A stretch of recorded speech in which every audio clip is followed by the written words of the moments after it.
Assalamualaikum warahmatullahi wabarakatuh. Ketemu lagi dengan saya.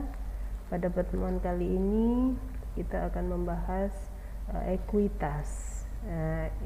Ekuitas yang pertama yaitu modal disetor. Nah, sebelum kita membahas modal, ada dua karakteristik perusahaan atau PT, yaitu bersifat tertutup dan terbuka. PT artinya perseroan terbatas. Nah, kalau tertutup artinya segala kegiatan dan laporan keuangannya belum disuguhkan untuk publik.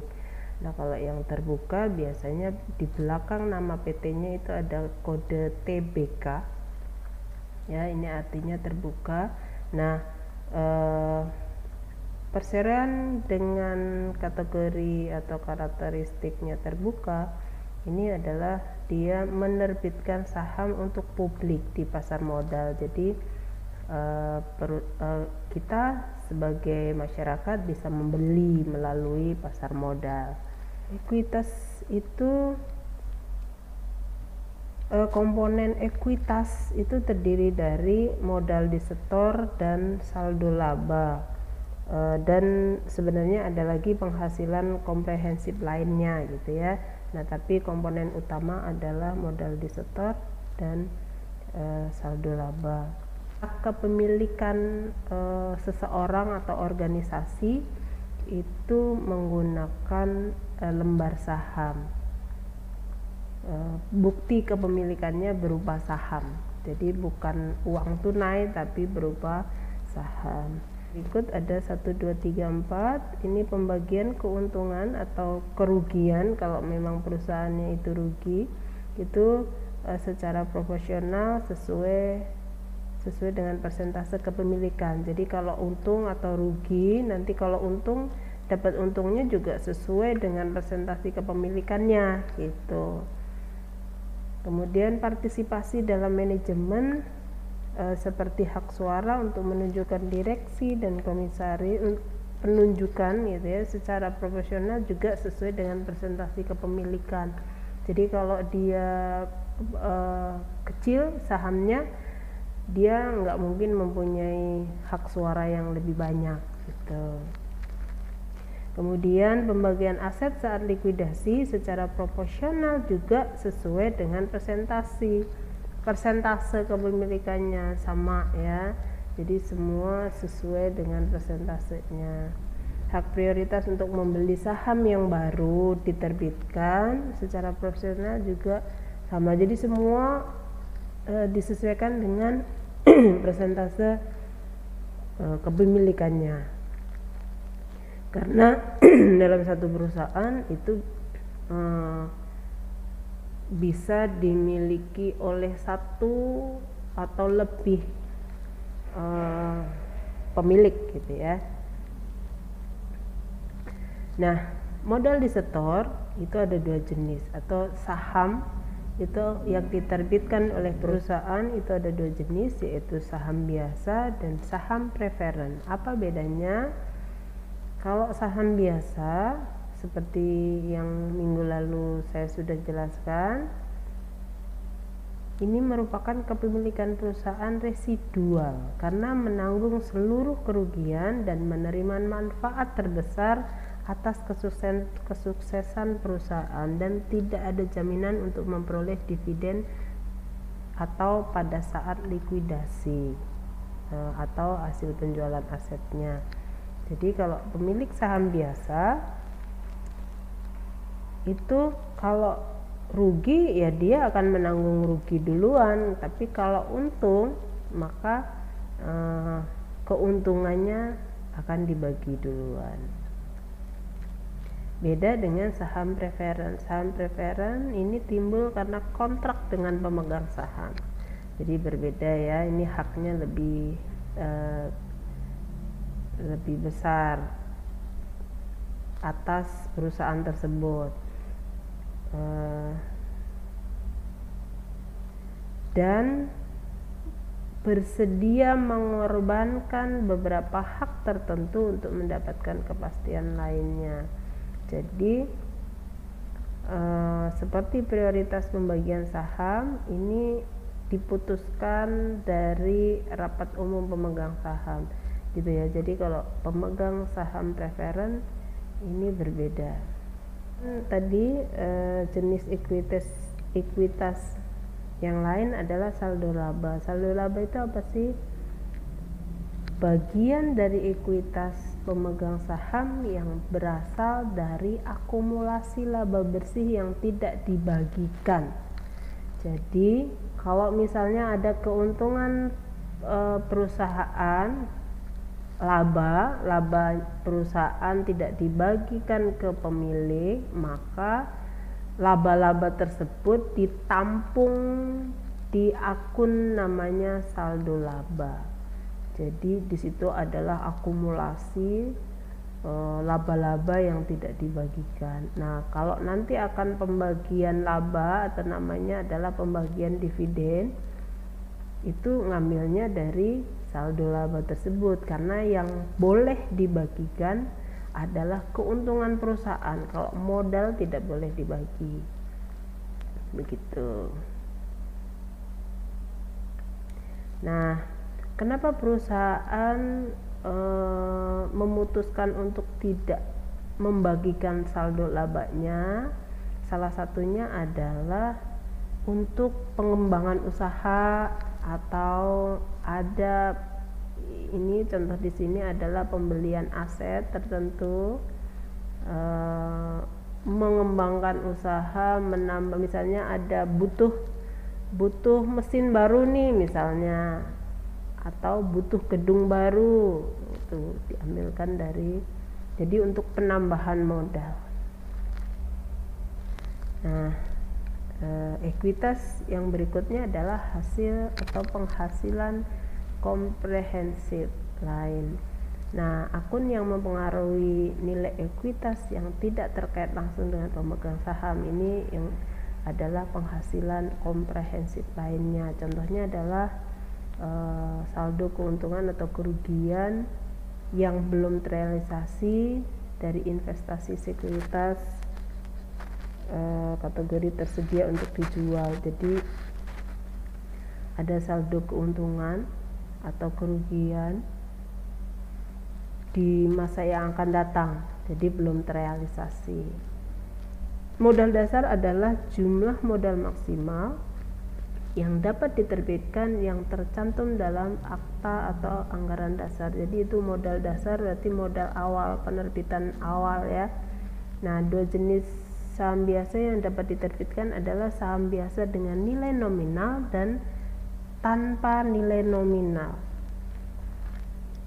Nah, nilai nominal ini biasanya atau umumnya ini lebih rendah daripada harga saham perdananya atau harga pada saat penerbitan saham. Nah, kenapa lebih rendah? Biasanya ini untuk menghindari perusahaan menghindari perusahaan untuk menghadapi liabilitas kontingensi. Kontingensi adalah kewajiban potensial yang timbul dari peristiwa masa lalu yang nggak bisa sepenuhnya dalam kendali ekuitas gitu ya. Nah, yang pertama, penerbitan dengan nilai nominal atau par value. Nah, di sini dijelaskan ya, penentuan besar kecilnya nilai nominal tergantung pada masing-masing perusahaan. Jadi tidak sama, masing-masing perusahaan tidak sama ya. Ini umumnya lebih rendah, tadi saya sudah jelaskan ya. Oke. Kalau harga saham perdananya atau harga penerbitan sahamnya itu lebih tinggi dari nilai nominal, maka perusahaan akan mencatat timbulnya agio saham atau kelebihan gitu, selisih. Yang pertama, contoh dengan nilai nominal Ini PT AHA menerbitkan 1 juta lembar saham. Oke, nominalnya 100. Jadi jurnalnya adalah karena menerbitkan saham, maka menerbitkan saham untuk dijual. Jadi kita perusahaan menerima kas atas penjualan saham tersebut sebagai modal, gitu ya. Jadi kasnya bertambah sebesar harga jualnya. Harga jualnya kan 500 per lembar. Harga jual 500 per lembar kali 1 juta lembar, berarti 500 juta. Modal sahamnya dihitung dari nilai nominalnya, berarti 100 rupiah kali 1 juta lembar, 100 juta rupiah. Agio saham biasa ini adalah selisih dari harga jual dengan harga nominal. Selisih lebih sebesar 400 juta. Selisih lebih ada di kredit. Kalau selisih debit itu selisih kurang itu ada di debit. Namanya sama agio saham biasa, tapi ada yang menyebutkan bis agio gitu. Nah, berikutnya contoh penerbitan tanpa nilai nominal. Nah, kenapa perusahaan menerbitkan tanpa nilai nominal? Alasannya karena perusahaan supaya terhindar dari yang tadi liabilitas kontingensi, kewajiban yang potensial timbul dari peristiwa lalu ini. Kemudian perusahaan menghindari dari kebingungan antara mencatat nilai nominal atau nilai wajar pasarnya. Itu ada alasan seperti itu. Jadi ada yang menerbitkan tanpa nominal, ada juga yang dengan nominal.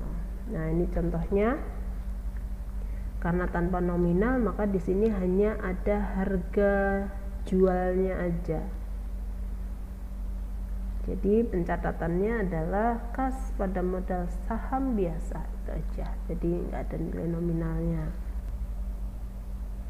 Oke, ini contoh dari penerbitan dengan sekuritas lain.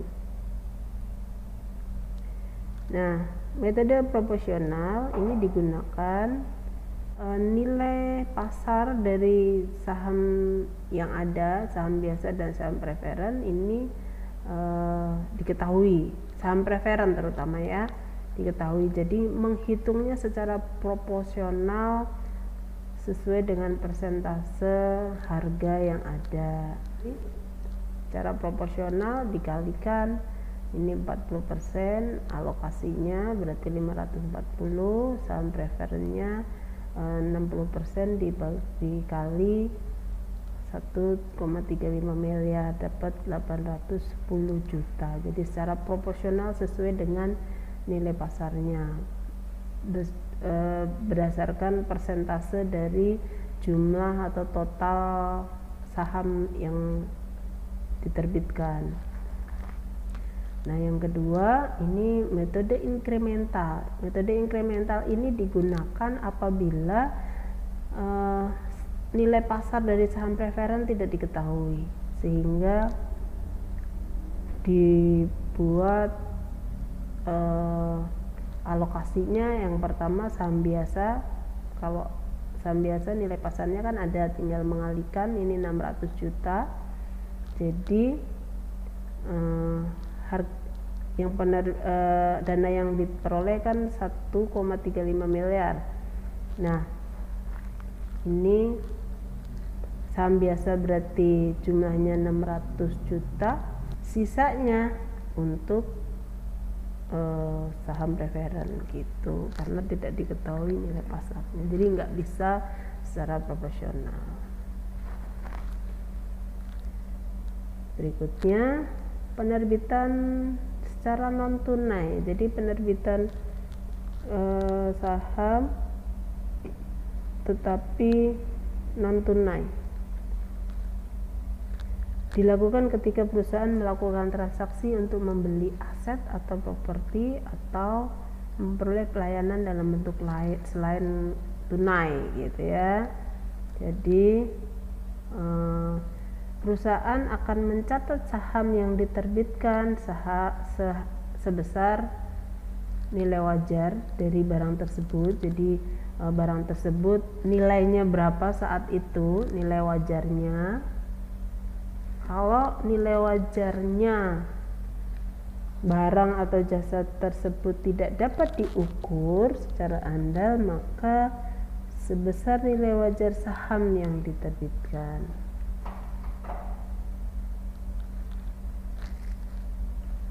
Contohnya ini membeli merek dagang. Jadi membeli merek dagang ditukar dengan saham. Sahamnya 100.000 lembar, nilai nominalnya 1.000. Jadi kita kayak barter, kita beli merek dagang,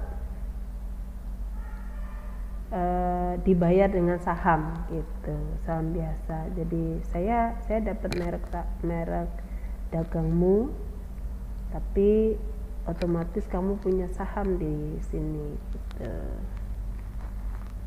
Merek dagangnya 160 juta, saham biasa 100 juta.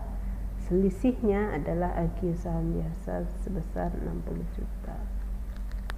Ini kondisi pertama, jika tidak dapat ditentukan nilai wajar dari merek dagang tersebut.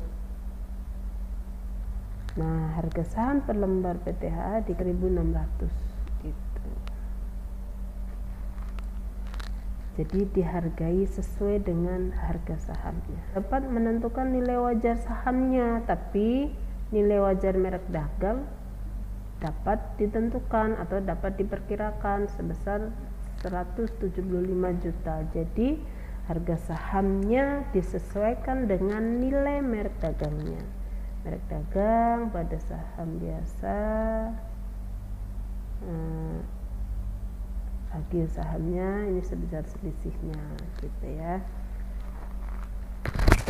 Kondisi ketiga itu tidak dapat menentukan nilai wajar sahamnya dan merek dagangnya. Nah, kondisi ini perusahaan dapat meminta bantuan dari konsultan penilai independen dari analisis model arus kas terdiskonto, misalnya merek dagangnya itu diestimasi 100. Jadi kalau tidak dapat ditentukan nilai wajarnya barang dan sahamnya, maka butuh bantuan konsultan untuk menentukan begitu. Berikutnya ini penerbitan saham preferen. Kurang lebih sama ya dengan saham biasa tadi. Jadi yang dicatat adalah kas yang kita terima adalah nilai pasarnya berdasarkan nilai pasar atau harga jualnya. Nah, saham preferen yang kita catat berdasarkan dengan nilai nominalnya. Itu kalau menerbitkan 100.000 lembar, kemudian nilai nominalnya 100, maka 100.000 kali 100 jadi 10 juta gitu. Bersama, jurnalnya sama, bedanya hanya ini saham preferen, yang itu tadi saham biasa gitu, yang sebelumnya tadi. Dividen adalah hak atas laba perusahaan dari pemegang saham. Karakteristik dari dividen ini ada dua macam, yaitu dividen kumulatif dan dividen partisipatif.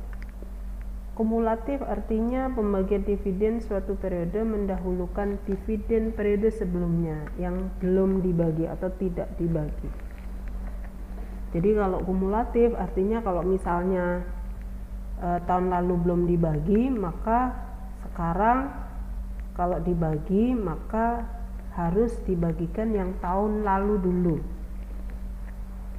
baru kemudian yang tahun sekarang. Jadi memprioritaskan yang periode sebelumnya. Partisipatif ini kebijakan dividen suatu periode yang memberikan tambahan dividen kepada pemegang saham preferen jika masih terdapat kelebihan dividen setelah pemegang saham biasa memperoleh alokasi dividen.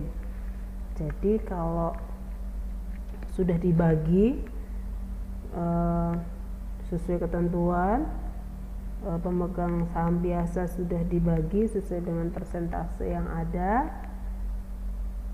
karena harus mendahulukan pemegang saham biasa gitu ya. Nah, kalau masih ada sisa, maka dividen partisipatif ini berhak dibagi.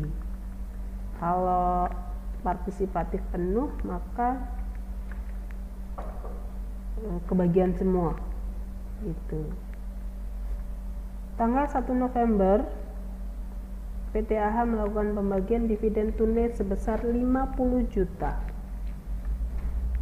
50 juta yang dibagikan ke pemegang saham, baik pemegang saham biasa maupun pemegang saham preferen. Nah, saham preferen sebesar 6% dari total nilai nominal. Total nilai nominal dari saham preferen adalah 100 juta dan saham biasanya sebesar 400 juta dari total saham yang beredar ya. Nah, selama tahun 2013 dan 2014 tidak dibagikan dividen. Jadi tanggal 2015 mau bagi, tapi 2 tahun yang lalu belum dibagi gitu, ceritanya begitu. Nah, di sini sebenarnya sudah ada contohnya, tapi mungkin supaya lebih mudah saya buatkan menggunakan atau langkah-langkahnya saya praktekkan ya supaya lebih mudah difahami. Ini saya sudah siapkan. Oke, yang pertama, bersifat non-kumulatif dan non-partisipatif. Jadi tidak kumulatif. Kalau tidak kumulatif artinya yang dibagi hanya yang tahun sekarang aja. Tadi sebesar 6%. Perhitungannya berarti dikali nominal saham preferen berapa? 100 juta. 100 juta kali 6%.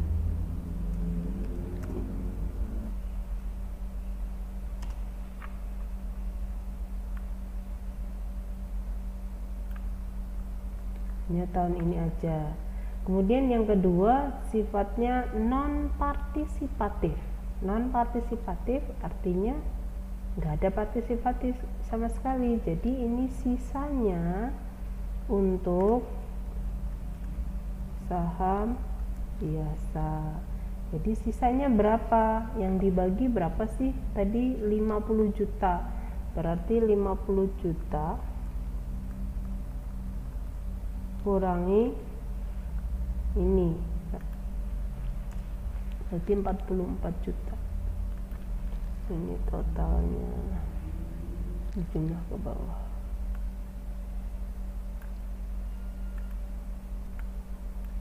Oke.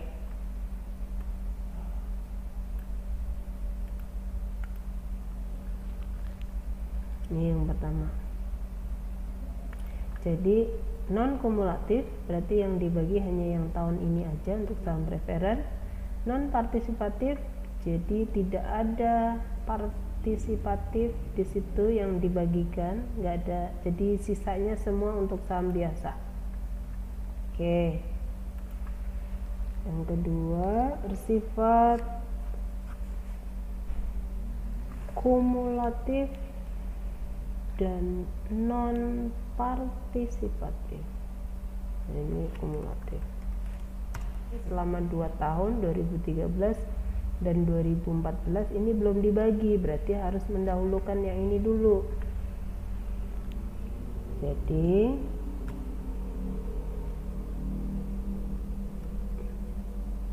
dua tahun lalu kali 100 juta, 100 juta dikali 6%, oh salah itu tadi nulisnya, dikali 2,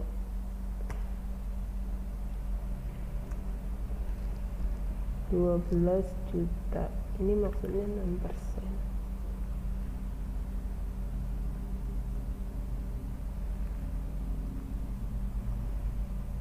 Oke, 12 juta. Kalau sudah membayar yang tahun lalu, 2 tahun lalu, berarti tahun ini berarti sama ya, copy aja, persen kali ini sama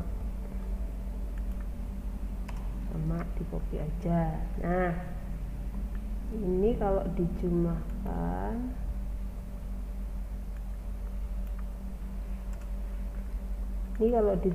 itu udah 18 juta ya kan. Nah, karena ini non partisipatif berarti sama dengan yang pertama tadi, maka sisanya untuk saham biasa. Sisanya berapa? Nah, yang dibagi kan 50 juta, ini totalnya harus 50 juta, berarti 50 juta dikurangin ini 18 juta. Nah, sisanya ini untuk saham biasa. Jadi total yang dibagi adalah 50 juta. Oke, mudah-mudahan jelas ya. Yang ketiga, oke, berikutnya dividen preferennya bersikap non kumulatif dan partisipatif penuh. Nah, non kumulatif berarti yang tahun lalu tidak dibagi, berarti ini kita copy. Jadi yang dibagi hanya yang tahun ini aja.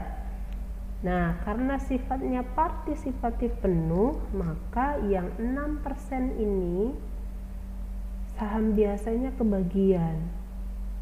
Jadi ini yang saham biasa dapat 6% kali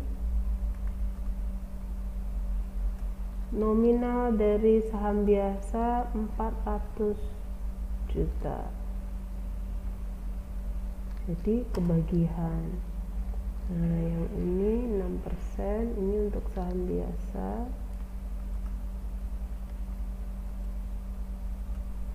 Oke. Ini kita taruh di sini ya.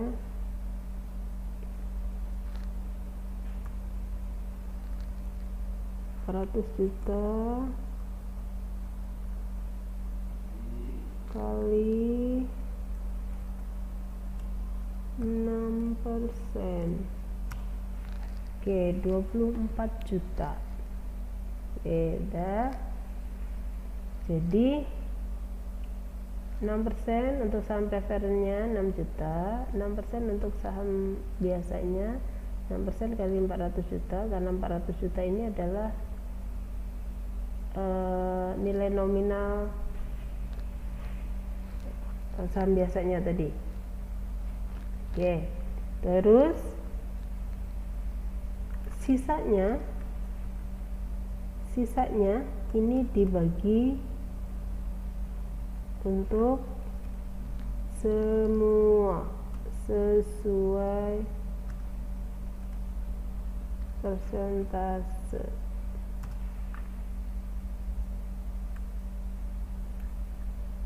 Sisanya berapa?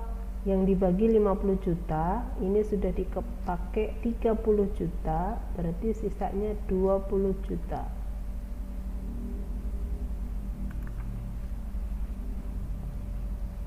Sisa dividen 20 juta. Ini supaya singkat aja ya, saya tulis pakai juta, tapi harusnya nggak boleh.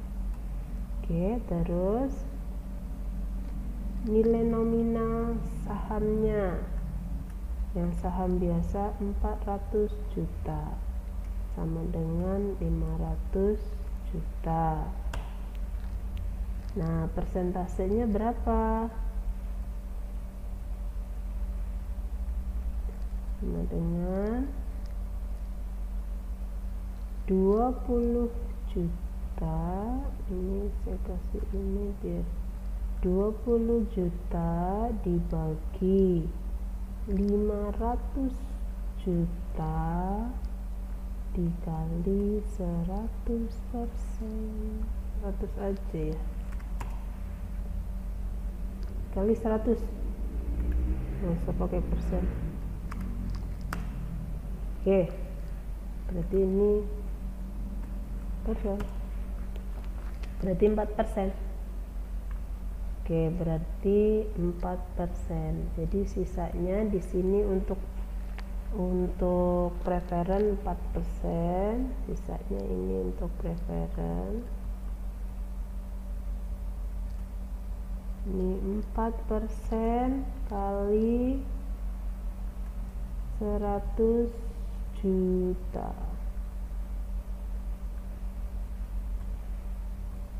Berapa? Coba dikalikan kali 4%. Oke, 4 juta. Yang saham biasa 4% kali 400 juta. Kenapa 400 juta? Karena saham biasa total nominalnya 400 juta. Sini ke sini ya. 4% kali 400 juta, 16%. Nah, pas. Jadi totalnya 30 dan 20. Total yang dibagi adalah 50 juta. Oke, gitu ya. Jadi kalau partisipatif penuh itu baik yang persentase 6% ini saham biasanya dapat kebagian. Nah, sisanya baru dikalikan ke partisipatifnya. Preferen dapat, saham biasa dapat. Dihitung dulu persentasenya ini. Persentasenya ini dari mana? Dari sisa dividen yang belum dibagi dengan total nominal sahamnya. Total nominal saham itu dijumlahkan preferennya ditambah dengan yang biasa. Oke, berikutnya ini bersifat kumulatif dan partisipatif penuh.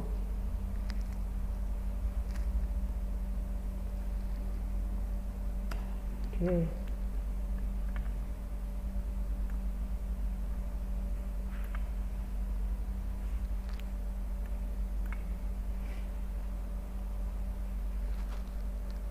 Oke. Partisipatif berarti kumulatif. Kumulatif berarti yang tahun-tahun lalu harus dibayar. Kita nyontek yang atas. Yang tahun lalu dibayar dulu. Oke, sudah dibayar, baru yang sekarang dibayar. Karena sifatnya partisipatif penuh, maka yang 6% ini saham biasa dapat kebagian.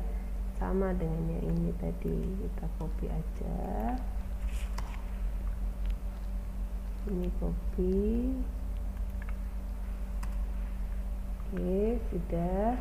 Nah, sisanya karena partisipatif penuh tadi, maka sisanya dibagi untuk semua sesuai dengan persentasenya. Nah, persentasenya kita harus hitung dulu seperti yang tadi di sini. Ini saya copy biar mudah.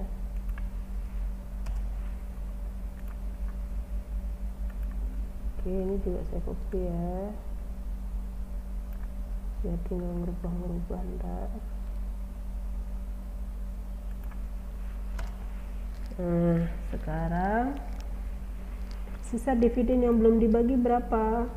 Ini yang sudah dibagi 42. Total yang akan dibagi kan 50 juta. Berarti sisa dividen di sini 50 juta dikurangi 42 juta sama dengan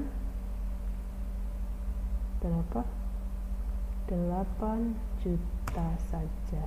Nah, nilai nominalnya sama, berarti ini menghitungnya berarti 8 juta dibagi 100 juta kali 100. Ini tinggal ubah di sini. Dapat 1,6%. Oke. Berarti di sini dikalikan 1,6%. Ini 1,6. Yang ini juga 1,6%.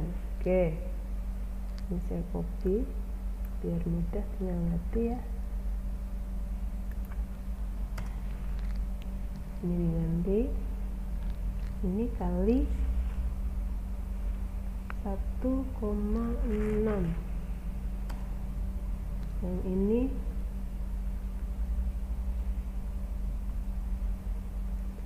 1,6. Oke, ketemu kan? Nah, dah. Jadi ini partisipatifnya sebenarnya 45 juta, 8 juta, jadi total 50 juta yang dibagi.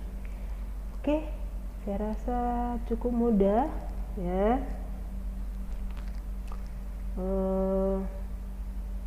Cara menghitungnya mudah-mudahan bisa difahami. Terima kasih untuk hari ini.